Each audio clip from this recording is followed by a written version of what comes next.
contre le gouvernement du Premier ministre Ilunga Ilukamba Sylvestre.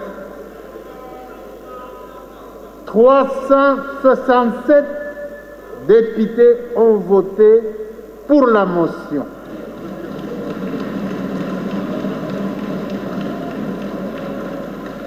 En conséquence, l'Assemblée nationale adopte la motion de censure contre le gouvernement du Premier ministre Ilunga Ilukamba Sylvestre, conformément au prescrit de l'article 146, alinéa 3 de la Constitution et de l'article 214, alinéa 7 de son règlement intérieur. En application de l'article 147, alinéa 1er de la Constitution et de l'article 215, alinéa 1er du règlement intérieur de l'Assemblée nationale, le gouvernement du Premier ministre Ilunga Ilukamba Sylvestre est réputé démissionnaire.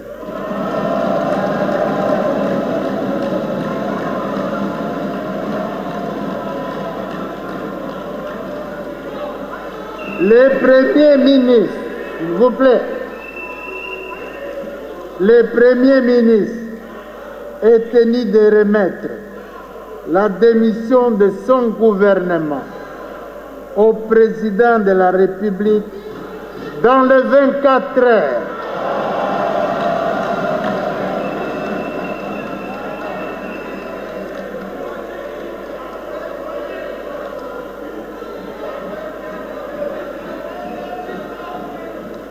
Honorables députés, chers collègues, nous en avons aussi,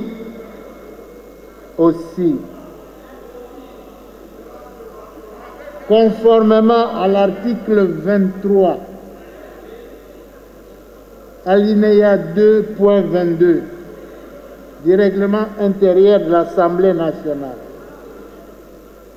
L'Assemblée nationale va également adopter une résolution déclarant la déchéance du gouvernement du Premier ministre Ilunga Ilukamba.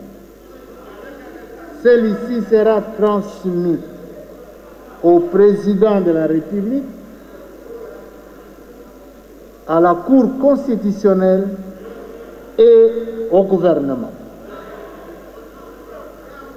Nous en avons ainsi terminé avec notre ordre du jour. Nous voulons vous remercier et vous féliciter. Pour l'instant, votez d'abord la motion. Qui sont pour la motion? La résolution, pardon. Qui sont contre? Qui s'abstiennent? La résolution est votée. Adoptée. Honorables députés, chers collègues, nous vous remercions, vous félicitons pour le sens élevé des responsabilités, de maîtrise et de dépassement de soi dont vous avez fait montre lors de cet exercice démocratique que nous venons de connaître au cours de notre législature. Chers collègues, encore une fois, félicitations. Que vive la démocratie au sein de la Chambre basse du Parlement. Je vous remercie. Sur ce, la séance est levée. En fait, la plénière d'aujourd'hui est une plénière historique. Et pour nous, c'est une opportunité d'être parmi ceux qui ont écrit une nouvelle page dans l'histoire de la démocratie congolaise. Nous avons sanctionné le gouvernement Ilunga Kamba pour incapacité de ramener la paix à Béni, pour incapacité de donner du courant au peuple congolais, pour incapacité d'asphalter les routes de notre pays, pour incapacité de ne pas donner de l'emploi aux jeunes. Et donc vous comprenez que c'était un gouvernement incapable. Et nous n'avions que le choix de les faire partir. Il s'est fait que toutes les législatures n'avaient jamais su faire ce que nous venons de faire aujourd'hui. Ça signifie que les députés ont pris conscience. Ça signifie que les députés ne sont plus les manipulateurs ou des gens qui sont comme des automates. Nous avons répondu aux besoins de notre peuple qui nous disait à tout moment qu'il souffrait. Et aujourd'hui, la réponse à la souffrance du peuple, c'est de faire évacuer tous ceux qui ont brillé par une incapacité. Nous lançons un message au gouvernement qui va venir. Ne pensez pas que ce que nous venons de faire aujourd'hui n'est qu'une histoire pour le gouvernement Ilunga Kamba. Le gouvernement qui va venir, s'il ne sera pas capable de répondre aux besoins du peuple, il subira la même sanction. Et donc, nous pensons que ce qui a été fait, c'est fait dans les règles. Parce que je le dis en tant que membre de la CENI, nous avons bien surveillé les processus, nous avons bien contrôlé la procédure et les élections ont respecté la transparence, ont respecté les normes édictées par toutes les lois. Et nous sommes contents parce qu'il n'y a pas eu de contestation. Il est donc possible de bien faire des choses dans notre pays. Et donc nous sommes contents, même pour vous les journalistes qui avez couvert la manifestation. Sachez que c'est le début du réveil révolutionnaire du peuple congolais. Et nous n'allons pas permettre à ce que quelqu'un puisse se mettre devant cette révolution. Toute personne qui sera contre la révolution sera mangée par la même révolution. Et il sera mangé parce qu'ils seront dans l'incapacité de répondre aux besoins de notre peuple. Donc voilà, le gouvernement a été représenté, même s'ils ont semblé boycotter, mais le gouvernement a été représenté et ils ont été sanctionnés devant la nation congolaise. Satisfaction que j'ai, un sentiment d'une grande réussite face à une mission qui n'était pas facile à réaliser. Je pense que dans notre pays, les choses sont en train de tourner. Désormais, les gens qui vont diriger ce pays doivent se dire que le gouvernement n'est pas constitué par des intouchables. On peut démettre un gouvernement s'il ne répond pas aux attentes du peuple. Et c'est ce que nous avons fait. Nous sommes satisfaits du travail que nous avons engagé.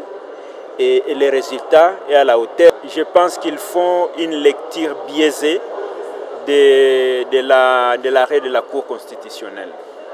L'arrêt de la Cour constitutionnelle précise très bien les missions dévolues au bureau d'âge.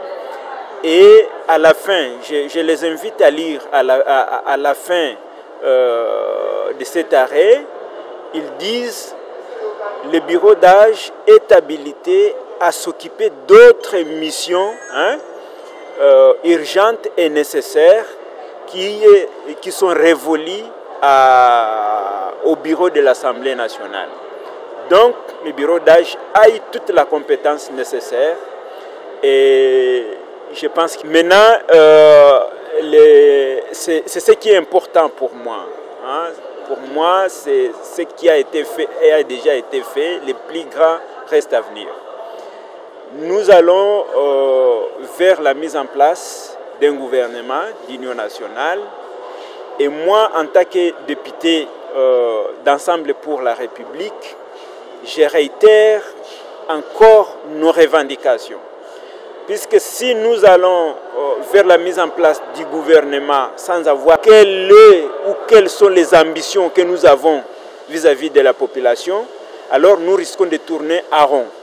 Il faut qu'on se mette d'accord sur les projets, sur la manière de mener ces projets, qu'on se mette d'accord sur les résultats attendus et qu'on définisse les indicateurs qui vont nous aider jour après jour, mois après mois, année après année, de dire nous sommes dans les bons ou nous ne sommes pas dans les bons. Je rappelle ici que les charges que nous avons formulées à l'endroit du gouvernement que nous venons de démettre sont des charges bien claires. On a fait une étude ou une confrontation comparative du programme du gouvernement, du programme du Premier ministre, entre ce qu'il avait prévu de faire, je parle de prévisions, et ce qu'il a fait. C'est cette différence-là qui fait qu'aujourd'hui, nous avons estimé qu'il était temps qu'il puisse partir. Il a défini dans son cahier de charges ou dans son programme toute une série de projets à réaliser pour la nation. Et lorsque nous avons fait le comptage, lorsque nous avons fait l'évaluation, nous nous sommes rendus compte qu'aucun des objectifs qui s'étaient assignés n'a été réalisé. Et lorsqu'on ne réussit pas dans sa mission, eh bien, on doit tomber. On doit céder la place à une autre équipe. Il faut donc que la nouvelle équipe qui va entrer en fonction puisse se mettre en tête que ce n'est pas puisqu'on a fait tomber le gouvernement ici qu'on sera clément vis-à-vis de la nouvelle équipe. On sera regardant, on va être très strict avec le gouvernement qui sera mis en place. Et c'est pour cela que nous ne voulons pas des aventuriers dans ce gouvernement-là. Nous voulons des gens qui ont de l'intégrité, qui ont de la capacité, mais surtout des gens qui ont de la volonté d'aller de l'avant. Nous ne voulons pas des gens qui viennent chercher des postes, des gens qui viennent chercher de l'argent, des gens qui viennent se positionner, des gens qui viennent travailler pour leur bureau politique. Nous voulons des gens qui viennent pour travailler pour la nation, qui ont un savoir-faire en matière de gestion, un savoir-faire en matière de gouvernance, et non pas des aventuriers qui vont venir là-bas puisqu'ils sont peut-être anciens en politique et qui vont vanter de l'expérience, une expérience qui ne produit pas une expérience négative. Bon, c'est la fin d'une lutte qu'on a commencée depuis longtemps et nous pensons que Ilou Kamba va partir avec son équipe pour incompétence. Et ce que nous retenons est que nous sommes en train d'écrire l'histoire de ce pays parce que il n'y a jamais eu cet événement qui vient de se passer aujourd'hui. Donc c'est exceptionnel pour la République démocratique du Congo. Il y a eu quelques membres du gouvernement, mais on peut se rassurer que Ilou Kamba aurait envoyé, moi j'ai vu ça dans les réseaux, c'est pour cela que j'ai dit aurait envoyé. Il a envoyé la réponse à la motion soi-disant qu'il ne peut pas se présenter parce que c'est un bureau. Sur un ordre du jour déterminé, c'est l'ordre du jour déterminé par ce bureau. Parce que nous sommes dans un système de séparation de pouvoir développé par John Locke dans son livre Traité sur le gouvernement civil, ou bien par Montesquieu, qui est connu en droit constitutionnel, qui a écrit un grand ouvrage, L'esprit des lois. Mais une cour qui appartient au pouvoir judiciaire dans la séparation de pouvoir, une cour ne peut pas déterminer l'ordre du jour d'un autre pouvoir qui est l'Assemblée nationale. C'est pourquoi l'ordre du jour déterminé, il est déterminé par qui? Par le président du bureau. Et le règlement intérieur, l'article 34.6 autorise le président de l'Assemblée nationale à convoquer la session extraordinaire sur un ordre du jour déterminé par lui. Et le point 1 de l'article 34 du règlement intérieur du Conseil, c'est l'Assemblée plénière qui fait quoi? Qui adopte l'ordre du jour. Ce n'est pas la Cour. Tout ce qu'on retient, la Cour, elle a autorisé. Dès que vous avez autorisé le bureau à convoquer une session extraordinaire, l'ordre du jour est déterminé par le bureau. Bon, c'est faisable administrativement, parce qu'il n'est pas là, il ne peut pas signer pour lui-même. C'est faisable. Mais ce qu'il faut, d'après l'article 90, en cas d'empêchement, c'est le Premier ministre, c'est le membre du gouvernement précédent qui leur remplace le Premier ministre. Donc les ordonnances, même s'il avait dénié, mais on comprend que c'est un Premier ministre, dès lors qu'il est incompétent, il est incapable, qu'est-ce qu'il va comprendre dans le droit constitutionnel? Sur un ordre du jour déterminé, c'est l'ordre du jour déterminé par ce bureau. Parce que nous sommes dans un système de séparation de pouvoir développé par John Locke dans son livre Traité sur le gouvernement civil, ou bien par Montesquieu, qui est connu en droit constitutionnel, qui a écrit un grand ouvrage, L'esprit des lois. Mais une cour qui appartient au pouvoir judiciaire dans la séparation de pouvoir, une cour ne peut pas déterminer l'ordre du jour d'un autre pouvoir qui est l'Assemblée nationale. C'est pourquoi l'ordre du jour déterminé, il est déterminé par qui? Par le président du bureau. Et le règlement intérieur, l'article 34.6 autorise le président de l'Assemblée nationale à convoquer la session extraordinaire sur un ordre du jour déterminé par lui. Et le point 1 de l'article 34 du règlement intérieur du Conseil, c'est l'Assemblée plénière qui fait quoi? Qui adopte l'ordre du jour. Ce n'est pas la Cour. Tout ce qu'on retient, la Cour est là autorisé. Dès que vous avez autorisé le bureau à convoquer une session extraordinaire, l'ordre du jour est déterminé par le bureau. Bon, c'est faisable administrativement. Parce qu'il n'est pas là, il ne peut pas signer pour lui-même. C'est faisable. Mais ce qu'il faut, d'après l'article 90, en cas d'empêchement, c'est le Premier ministre, c'est le membre du gouvernement précédent qui le remplace le Premier ministre. Donc les ordonnances, même s'il avait dénié, mais on comprend que c'est un Premier ministre, dès lors qu'il est incompétent, il est incapable, qu'est-ce qu'il va comprendre dans le droit constitutionnel? Pour ce faire. Ben, ils sont libres. Quand on vous invite, vous ne venez pas, vous êtes libres. Ils ne sont pas venus. Pourquoi? Allez les leur demander. Mais c'est la même chose. Oh non, qui vous dit qu'ils ne sont pas là? Il y a 380. Qui vous dit qu'ils ne sont pas là?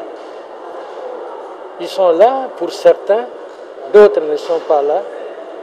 Voilà. Non, absolument pas.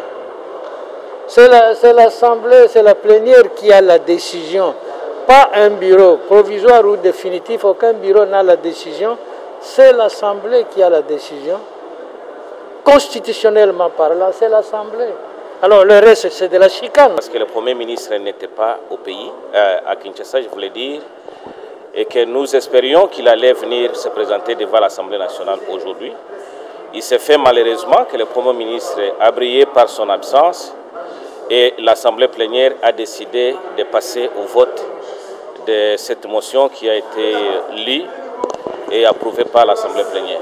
En démocratie, tout point de vue est à respecter. Je respecte le point de vue de mes collègues, mais je dois vous avouer que le Premier ministre n'est pas venu, comme a dit le président du bureau d'âge, il n'a pas affaire avec le bureau d'âge. Il a affaire avec la plénière qui lui reproche de beaucoup de choses. Et c'est à la plénière de prendre toutes les dispositions. Et donc, si les collègues estiment qu'on a violé la Constitution, c'est que les dispositions constitutionnelles ont été violées. Pourquoi ils ne le disent pas? Bon, nous respectons le fait qu'ils ne soient pas dans la salle, mais sinon la majorité était écrasante et que nous venions de passer au vote. J'espère bien que c'est la fin du mandat du Premier ministre à la tête du gouvernement congolais. Ça ne se justifie même pas. Lorsque les membres du gouvernement viennent soutenir la motion, pour moi, ce n'est pas ça soutenir la motion. Ils auraient dû démissionner de ce gouvernement. C'est ça l'acte que nous allions nous appeler comme soutien à la motion que nous avions adressée au Premier ministre. Quand ils viennent se présenter pour dire que nous venons soutenir, alors qu'ils auraient dû démissionner, je me dis, alors que les membres du gouvernement ne devraient pas venir individuellement, ils allaient se faire accompagner par le Premier ministre. Et donc c'est un acte que moi je n'apprécie pas. Ils allaient carrément démissionner du gouvernement pour fragiliser le Premier ministre et les autres membres du gouvernement. Dernières heures, seriez-vous conséquent de ce qui peut arriver par après? C'est à vous de pouvoir l'apprécier. Moi, j'ai fait mon travail en tant que député national en excipant les prérogatives d'un député de contrôler le gouvernement.